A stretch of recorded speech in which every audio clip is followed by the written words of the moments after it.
Hello friends and welcome to the English version of Defense Matrix.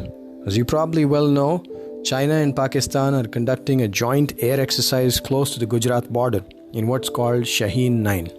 In this video, we'll talk briefly about one of the fighters involved in the exercise, the J-8, which mainly plays the role of an interceptor in the Chinese Air Force. This jet has come some way from a rather crude beginning back in the 1970s. We'll talk both about how it's evolved and matured over time, as well as its weaknesses and shortcomings. The first flight of this aircraft was in 1969. Production and induction took well over a decade's time after that, as the jet entered service around 1979 and later. As an interceptor, the J-8 naturally has decent top speed and high altitude flying ability. However, maneuverability is nothing to write home about, as it can pull only up to a maximum of 4 Gs. There are two versions of the plane, one that's just called the J-8 and the other called the J-8-2. Today, only the J-8-2 is in active service, as the Chinese Air Force has retired the J-8. In fact, if you looked closely into the Chinese military aviation history, you'll see that most of their planes appear to be the result of experimentation with replicating the MiG-21 or had been inspired by the MiG-21. Now, this too was one such experiment where the idea of the MiG-21 was bastardized to eventually produce the J-8. Now, back in the day, China was permitted to manufacture the MiG-21 under license from the Soviet Union. But when the program shortly ran into issues following a dispute, the full extent of technology transfer had not yet been completed.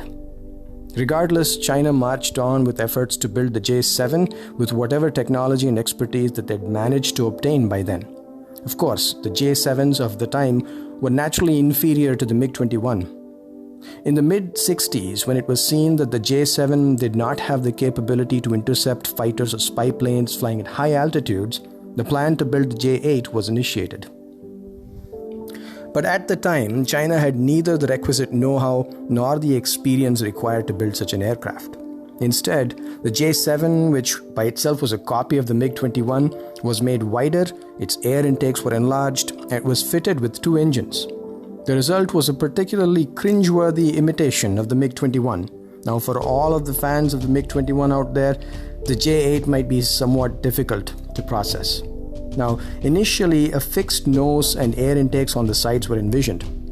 And in the absence of the needed technology to execute such a design, China had to settle for a nose in the style of the MiG-21. The radar chosen was the Type 204 monopulse fire control radar, a primitive ranging radar for daylight operations and limited to within visual range engagement. The capability of this initial version did not even come close to meeting China's requirements. Subsequently, the J-8-2 was built. Now, its nose was fixed, enabling the mounting of a larger and more powerful radar. Air intakes were moved to the sides of the aircraft as in the MiG-23. In the beginning, the radar was being purchased from the US. After the Tiananmen Square massacre, ties with the US soured, and after that, China could no longer obtain the American APG-66 radar. In the end, they had to settle for the indigenously built Type 208 monopulse radar.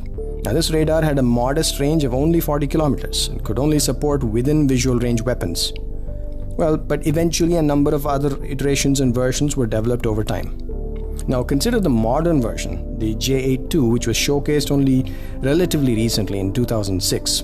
This aircraft uses a Type 1471 radar that has a range of 75 kilometers for a 3 square meter radar cross section or 100 plus kilometer range for a 5 square meter RCS.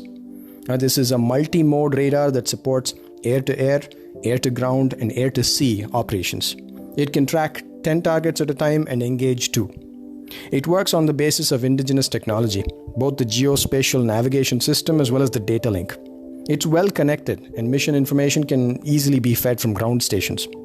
With these upgrades, the aircraft is now beyond visual range and is BVR capable.